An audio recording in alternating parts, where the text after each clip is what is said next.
Hello, my name is Harlan Hale, and I'm a regional advisor with USAID's Bureau for Humanitarian Assistance, and I'm speaking to you from Jakarta, Indonesia. Thank you for this opportunity.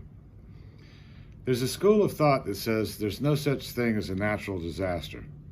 There are natural hazards that become disasters when we neither anticipate nor prepare for them.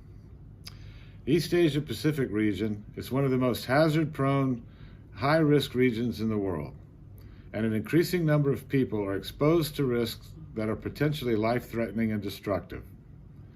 Climate change represents an exponential increase in hazard risk globally, and especially in the East Asia Pacific region. While there have always been hydrometeorological risks and hazards in the region, typhoons, tropical storms, and flash floods are expected to increase in intensity as the energy stored in warming oceans fuels more powerful and destructive storms. Coastal communities, big and small, are threatened by sea level rise. Drought is also an anticipated consequence of climate change, as are higher temperatures, prompting forest fires and impacting the agricultural sector and urban water supplies alike. So faced with an already high-risk region and an expected increase in hazard risks due to climate change, what are we doing about it? Well, as I said at the beginning, we need to anticipate and prepare. Certainly, there are lots of studies that paint a picture of what is likely to occur as the climate changes. And most of the world scientists agree that the planet is heating up too fast. Last week, on the eve of Earth Day, USAID publicly launched our climate strategy for 2022 to 2030. There are 6 major ambitious goals: climate mitigation to reduce and sequester greenhouse gas emissions, conservation and restoration of critical natural resource landscapes, climate adaptation for people exposed to the highest risk from climate change, mobilizing financing from the public and private sectors to address these goals, partnering with at-risk countries to drive climate-smart development planning, and ensuring that a diverse group of stakeholders, including women, youth, indigenous communities, and others, are equitably represented in the discussions and planning to address climate change. The full strategy is available on USAID's website. For the Bureau for Humanitarian Assistance, we've always seen disaster risk reduction and climate change as two sides of the same coin, and we will scale up our DRR and CCA programming to contribute to the goals of the climate strategy.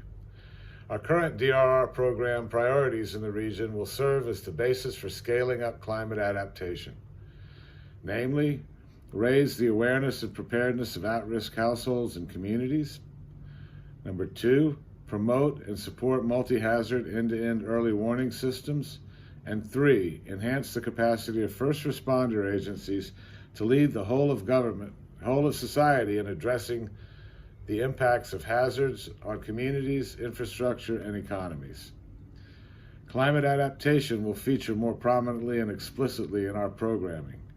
In working with at-risk communities to raise awareness and preparedness, we usually partner with local government and NGOs, international and local indigenous NGOs, both of whom have a deep understanding of the communities they serve and are highly trusted. Early warning systems to collect weather data for modeling and forecasting are critical to provide people with the lead time necessary to protect themselves and their property when a hazard event occurs.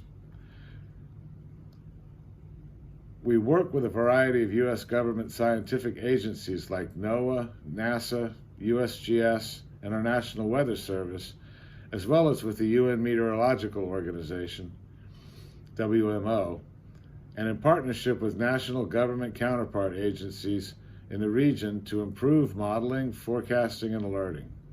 One area of continued need is on the downstream end, getting alerts to people who need them.